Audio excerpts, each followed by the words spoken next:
রাজেশ চ্যানেলের পক্ষ থেকে অষ্টম শ্রেণীর সমস্ত ছাত্রছাত্রীদের স্বাগত। আজ আলোচনা করব অষ্টম শ্রেণীর ইতিহাস বিষয়ের সাজেশন নিয়ে, যেটি দ্বিতীয় পর্যায়ক্রমিক মূল্যায়নের সিলেবাস থেকে তৈরি করা হয়েছে। প্রথমেই তোমরা দেখছো যে এই পরীক্ষায় তোমাদের নির্ধারিত পূর্ণমান 25, এর জন্য সময় পাবে তোমরা 50 মিনিট।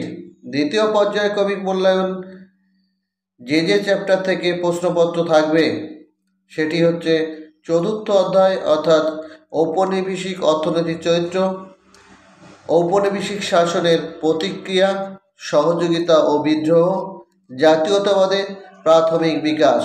এই তিনটি চ্যাপ্টার থেকে তোমাদের প্রশ্ন থাকবে।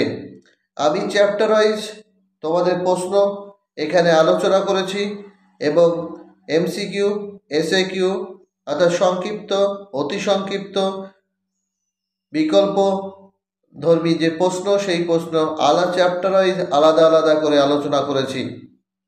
দেখো, প্রথম চ্যাপ্টার অর্থাৎ ঔপনিবেশিক অর্থনীতির চরিত্র, এই চ্যাপ্টারে যে এমসিকিউগুলো তোমাদের পড়তে হবে সেগুলি হলো: চিরস্থায়ী বন্দোবস্ত চালু করেন কে? চিরস্থায়ী বন্দোবস্ত চালু করেন কে? কর্নওয়ালিস। তাহলে কর্নওয়ালিস চিরস্থায়ী বন্দোবস্ত চালু করেন। কি বললাম? কর্নওয়ালিস চিরস্থায়ী বন্দোবস্ত চালু করেন। 2 দাগে বাংলা, বিহার, উড়িষ্যাতে কোন ভূমি রাজস্ব ব্যবস্থা চালু হয়? ডি দাগে চিরস্থায়ী বন্দোবস্ত। ভারতে টেলিগ্রাফ যোগাযোগ ব্যবস্থা চালু হয় 1851 খ্রিস্টাব্দে। নীলবিদ্রোহ কোথায় হয়েছিল? বাংলাতে। রায়ত কথার অর্থ কি? রায়ত কথার অর্থ হচ্ছে কৃষক। চিরস্থায়ী বন্দোবস্ত চালু হয় 1793 খ্রিস্টাব্দে। মহলওয়ারি ব্যবস্থা, এই ব্যবস্থা চালু হয় উত্তর ভারতে। দাদন বলতে বোঝায় অগ্রিম অর্থ। দেখো, 1855 খ্রিস্টাব্দে ঔপনিবেশিক ভারতে প্রথম চা পাটকল চালু হয় রিষড়াতে। হুগলি রিষড়া। দেশের সম্পদ বাইরের দেশে চলে যাওয়াকে বলা হয় সম্পদের বহির্গমন। কি বললাম? সম্পদের বহির্গমন। এই 10টি যে এমসিকিউ প্রশ্ন প্রথম অধ্যায় থেকে দেয়া হলো, এই 10টি প্রশ্নের মধ্যে আশা করি তোমরা কমন পেয়ে যাবে। এই প্রসঙ্গে বলি যে এই প্রশ্নগুলি তোমাদের যে এমসিকিউতেই আসবে এমন নাও হতে পারে, ভিএসএকিউ অর্থাৎ ভেরি শর্ট অ্যান্সার কোশ্চেনেও আসতে পারে। এবার আসি অতি সংক্ষিপ্ত প্রশ্ন এই অধ্যায়ের। দেখো, কৃষি অর্থনৈতিক বাণিজ্যিকরণের নেতিবাচক প্রভাব কী ছিল? দেখো, কৃষক বিদ্রোহ। তাহলে বাণিজ্যিকরণের ফলে কৃষক বিদ্রোহ দেখা দিয়েছিল। কুলি বাহিনী, এই যে নিবন্ধ বা প্রবন্ধটি কার লেখা? রামকুমার বিদ্যারত্নের। প্রজাস্বত্ব আইন কবে পাশ হয়? 1885 খ্রিস্টাব্দে প্রজাস্বত্ব আইন পাশ হয়। কবে ব্রিটেনে সুতি কাপড় রপ্তানি বন্ধ হয়? 1720 খ্রিস্টাব্দে। কোথায় প্রথম সুতির কাপড় তৈরি কারখানা চালু হয়? বোম্বেতে বা বোম্বাইতে। 20 শতকের গোড়ায় কোন কোন শিল্প গড়ে উঠতে থাকে? চামড়া, চিনি, লৌহ ইস্পাত, এই শিল্পগুলির কারখানা গড়ে উঠতে থাকে। ভারতে রেল প্রকল্প সূচিত হয় 1853 খ্রিস্টাব্দে। এই প্রসঙ্গে বলি, প্রথম ভারতবর্ষে বোম্বাই থেকে থানে পর্যন্ত রেল চলাচল করে। বাংলায় দুর্ভিক্ষ দেখা দিয়েছিল 1769-70 খ্রিস্টাব্দে। বাংলায় দুর্ভিক্ষ দেখা দিয়েছিল। কবে কে ইজারাদারি ব্যবস্থা চালু করেন? 1772 খ্রিস্টাব্দে ওয়ারেন হেস্টিং। 1772 খ্রিস্টাব্দে ওয়ারেন হেস্টিং ইজারাদারি ব্যবস্থা চালু করেন। চিরস্থায়ী বন্দোবস্তের অন্যতম উৎসাহী দুজন ব্যক্তি হলেন জন শোর এবং ফিলিপ ফ্রান্সিস। জীবের শত্রু জীব, এই কথা বলেছেন কে? বঙ্কিমচন্দ্র চট্টোপাধ্যায়। মহল কথার অর্থ হচ্ছে গ্রামের সমষ্টি। মহলারি বন্দোবস্ত কাদের হাতে জমি কেন্দ্রীভূত ছিল? মহাজন বা ব্যবসায়ীদের হাতে। রায়তরি বন্দোবস্তে খাজনার হার ছিল 45 থেকে 55%।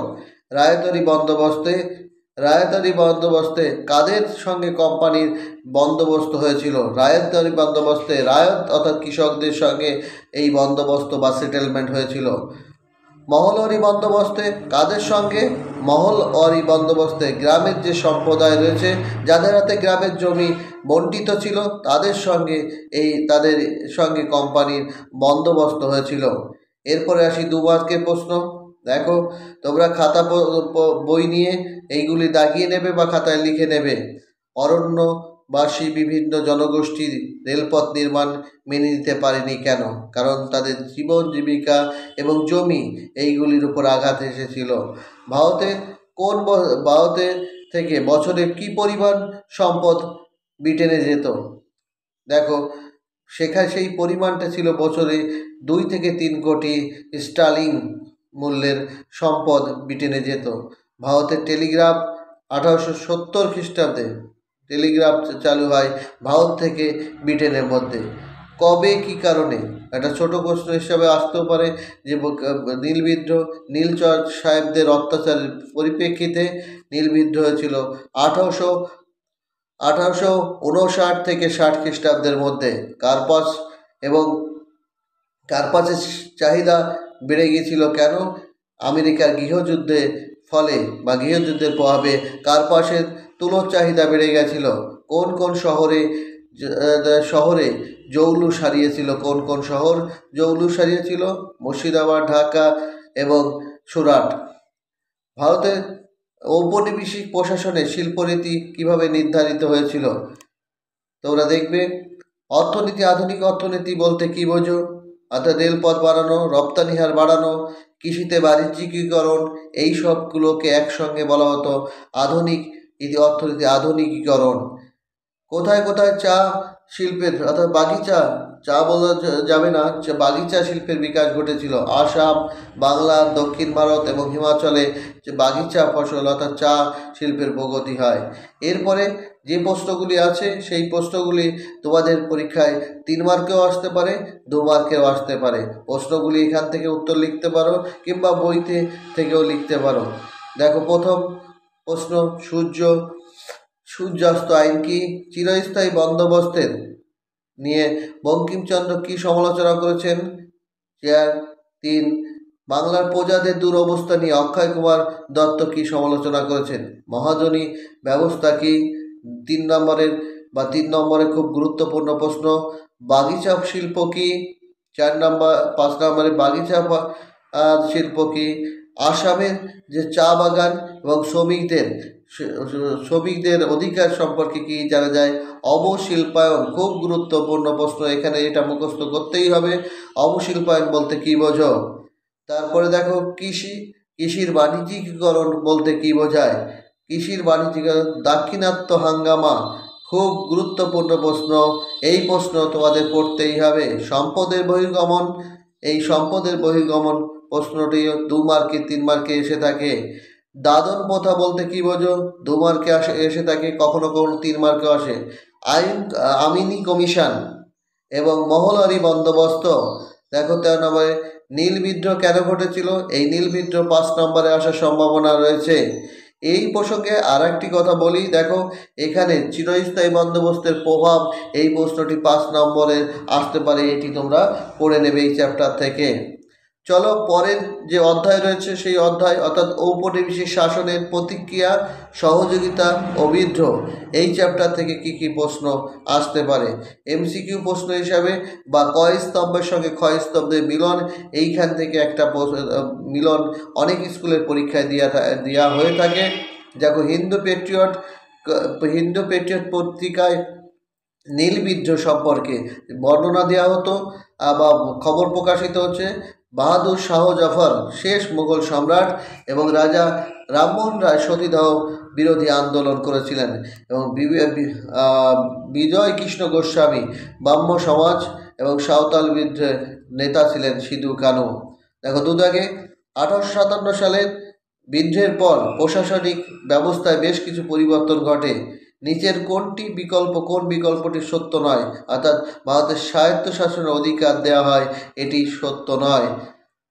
সমাজ সংস্কারক হিসেবে ঈশ্বরচন্দ্র বিদ্যাসাগর এবং বীরসালিঙ্গম, হ্যাঁ, এর কর্মকাণ্ডের মধ্যে কোনটি মিল রয়েছে? দেখো, দুজনেই বিধবা বিবাহ আন্দোলনে নিয়ে বিধবা বিবাহ নিয়ে আন্দোলন করেছে। তিতুমির কাদের বিরুদ্ধে লড়াই করেছেন?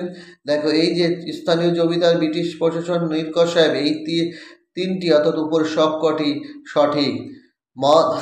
মহারাষ্ট্রের সমাজ সংস্কার আন্দোলনে জ্যোতিবা ফুলের অবদান ছিল গুরুত্বপূর্ণ। তিনি সত্য শোক সমাজ প্রতিষ্ঠা করেন। কোন উপজাতি, এটি উপজাতি বিদ্রোহের প্রদত্ত কোন কারণটি উপজাতি বিদ্রোহের সঙ্গে সম্পর্কযুক্ত নয়? উপজাতি সম্প্রদায় আধুনিকীকরণ। এরপরে আসি এই চ্যাপ্টারেরই অতি সংক্ষিপ্ত প্রশ্ন। এই অতি সংক্ষিপ্ত প্রশ্নের মধ্যে দেখো, ভারতীয় গৌরব সম্পাদনী সভা কে প্রতিষ্ঠা করেন? রাজনারায়ণ বসু। হিন্দু মেলা কে? হিন্দু মেলার আর এক নাম চৈত্র মেলা। এই চৈত্র মেলা নবগোপাল মিত্র প্রতিষ্ঠিত করেন এবং সালটি হচ্ছে 1767 খ্রিস্টাব্দে। রামকৃষ্ণের শিষ্য ছিলেন কে? Swami Vivekananda. Aligarh Anglo Oriental college কে প্রতিষ্ঠা করেন? Syed Ahmad Khan. Mohammedan literary society প্রতিষ্ঠিত হয় 1863 খ্রিস্টাব্দে। আলিগড় আন্দোলনের জনক কে ছিলেন? আলিগড় আন্দোলনের জনক ছিলেন sir Syed Ahmad. Theodore Beck কে ছিলেন? থিওডর বেক ছিলেন আলিগড় কলেজের প্রথম অধ্যক্ষ। দ্য ইন্ডিয়ান মিউজিয়ামস গ্রন্থটি উইলিয়াম হান্টারের। দিকু কাদের বলা হতো? খুব গুরুত্বপূর্ণ প্রশ্ন, এটি মুখস্থ করতে হবে। দিকু সাঁওতাল এলাকায় বহিরাগতদের দিকু বলা হতো। সাঁওতালদের বিদ্রোহের অপর নাম হচ্ছে হুল বিদ্রোহ। সাঁওতাল বিদ্রোহ সূচিত হয়েছিল 1855 খ্রিস্টাব্দে। মোপলা বিদ্রোহ, দক্ষিণ ভারতের বিদ্রোহ, মোপলা বিদ্রোহ। দেখো, ফরাজি কথার অর্থ কি? ফরাজি কথার অর্থ হলো ইসলাম নির্ধারিত বা নির্দিষ্ট বাধ্যতামূলক কর্তব্য। দুদু মিয়া কে ছিলেন? দুদু মিয়া ছিলেন ফরাজি বিদ্রোহের নেতা। বাংলার ফরাজি আন্দোলনের নেতাজি কে ছিলেন? হাজী শরীয়তুল্লাহ। জমির উপর ঈশ্বরের, জমির মালিক ঈশ্বর, এই স্লোগান যুক্ত ছিল কোন আন্দোলনের সঙ্গে? ফরাজি আন্দোলনের সঙ্গে। মন্ডা কথার অর্থ হচ্ছে নবজাগরণ। মন্ডা কথার অর্থ হচ্ছে নবজাগরণ। 1899 থেকে 1900 খ্রিস্টাব্দের মধ্যে এই মুন্ডা বিদ্রোহ ছিল এবং এর নেতৃত্ব দিয়েছিলেন বিরসা মুন্ডা। ভারতের প্রথম ভাইসরয় কে ছিলেন? লর্ড ক্যানিং। বাঁশের কেল্লা নির্মাণ করেছিলেন তিতুমির। সিপাহী বিদ্রোহ শুরু হয়েছিল প্রথম ব্যারাকপুরে। সিপাহী বিদ্রোহ সূচিত হয়েছিল 1857 খ্রিস্টাব্দে। সিপাহী বিদ্রোহের প্রথম শহীদ হচ্ছেন মঙ্গল পাণ্ডে। কোন আইনের দ্বারা বিধবা বিবাহ? 1856 খ্রিস্টাব্দে পঞ্চদশ বিধবা আইনের দ্বারা বিধবা বিবাহ আইন বলবৎ হয়। কাদের অনুগামীকে ইয়ং বেঙ্গল বলা হয়? ডিরোজিওর অনুগামীদের ইয়ং বেঙ্গল বলা হতো। এরপরে দেখো 2 নম্বরের প্রশ্ন। 2 নম্বরের প্রশ্নগুলো তোমরা দেখো। উপনিবেশিক সমাজে কাদের মধ্যবিত্ত বলা হতো? এদের কাজ আছে, কাদের মধ্যবিত্ত হবে? এটি খুব গুরুত্বপূর্ণ প্রশ্ন। সিপাহী বিদ্রোহ কে ভারতের স্বাধীনতা সংগ্রাম বলেছেন? বিনায়ক দামোদর সাভারকার। স্বামী বিবেকানন্দ কত খ্রিস্টাব্দে শিকাগো ধর্ম সম্মেলনে বক্তৃতা দেন?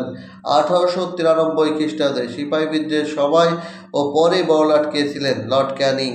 এবং স্বাধীনতা সংগ্রাম সিপাহী বিদ্রোহকে প্রথম বলা হয়। বাংলার ওয়ার্ড টাইটেলার কাকে বলা হতো? ওয়ার্ড টাইলার বলা হতো বিষ্ণুচরণ বিশ্বাস ও দিগম্বর বিশ্বাসকে। দেখো, তারপর তিতুমির কোথায় বাঁশের কেল্লা নির্মাণ করেন? 24 পরগনার বারাসাতের কাছে। নব্যবঙ্গ আন্দোলন, এটি খুব গুরুত্বপূর্ণ প্রশ্ন। নব্যবঙ্গ গোষ্ঠী কোন কোন প্রথার বিরুদ্ধে আন্দোলন করেছিল?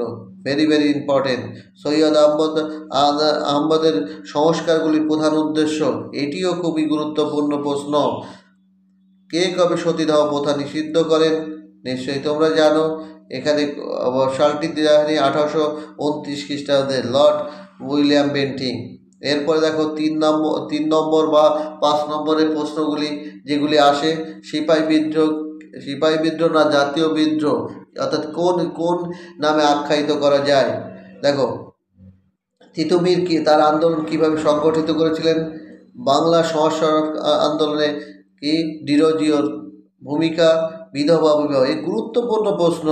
বিধবা বিবাহ আন্দোলন বিদ্যাসাগর অথবা রাজা রামমোহন রায়, এই দুটোর মধ্যে একটা এসেই থাকে। স্বামী দয়ানন্দ সরস্বতীর আর্য সমাজ, এই প্রশ্নগুলি তোমরা ভালো করে পড়ো।